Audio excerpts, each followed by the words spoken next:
All right, we now welcome on Daryl the Guru Johnson from 95.7 The Game. You can hear him noon to 3 with Steiny, Matt Steinmetz, as they have Steiny and Guru. This man's the passionate one, so much so to where he lost his voice during the Warriors game, didn't you? Yeah, you know what? It was such a great game. I didn't want him to go down 3-1, Charlie, reminiscing of OKC in 2016. So I was screaming along with my son, and we got it done. I feel like I had something to do with the big win, along with Steph Curry. Everyone was saying in the national media, it seemed, Jason Tatum's the guy in this series. He was the MVP favorite just about 48 hours ago. Steph Curry said, "Not so fast, my friend." Why do you think there's this Curry slander right now from the national writers? You know what? It bothers me, but the truth be told is social media.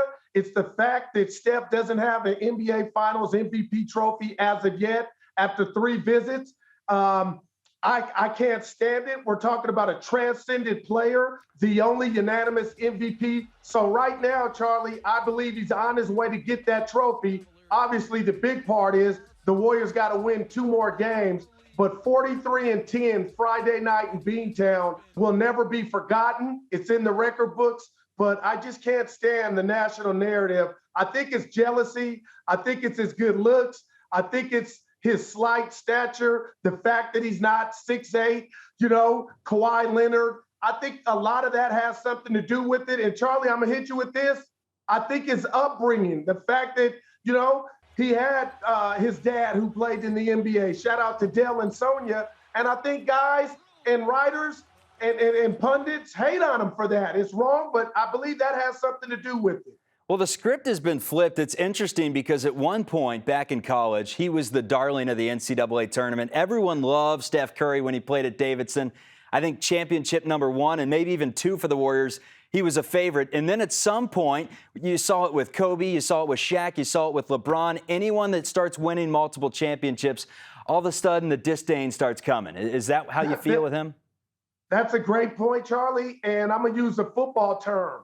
I feel like Steph Curry intercepted 2 MVPs and 3 titles from the great LeBron James. Nobody saw this Warrior team coming out of nowhere like they did under Steve Kerr, winning a chip in his first year. So, Charlie, I do believe some of that is just like, wow, LeBron was supposed to be the league, and here comes Steph Curry and Klay Thompson, and the Warriors now a dynasty with 6 trips in the last 8 years to the NBA Finals.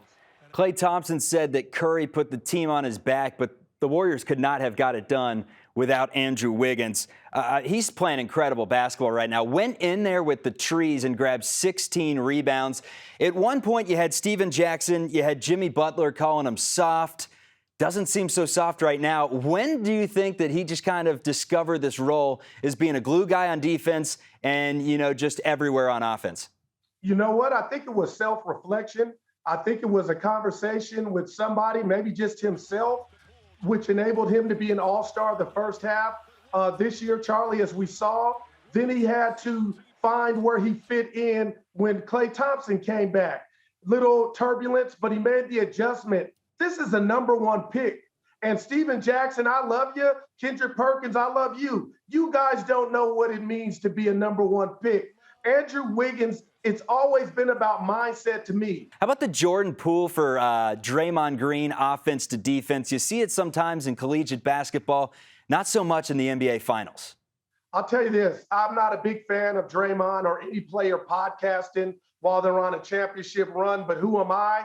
But when you don't back it up and the talk becomes about what you're doing after the game, before the game, I didn't like it. And I'll tell you what, if the Warriors close this out, give Curry the trophy, but also give Coach Steve Kerr the trophy to have the gall, the guts to do what we all knew needed to be done and maybe less Draymond and more Looney, and then insert the offense of Jordan Poole and have a pool party. It was great. And Charlie, I got to tell you, as excited as we all are about tomorrow, I want to see chapter 2. Do we see this continue? And no shade at Draymond, but if he's rendered ineffective, which he's been, you have to go to what I believe the lineup that helped you win that game last Friday. I know you'll be watching tomorrow night. Where are you going to be watching the game from? You know what? I'm going to be in the house. I'm going. So don't hold me. If somehow Boston wins, please don't call me. I'm a big baseball fan like you, Charlie. Please don't call me a jinx, but I'm going because I got to see this thing live. All right, that's Daryl the Guru Johnson. He brings the passion for the Bay Area sports. You can catch him on 95.7 The Game from noon to 3. It's Steiny and it's Guru. Thanks so much, man. Thank you for the invite.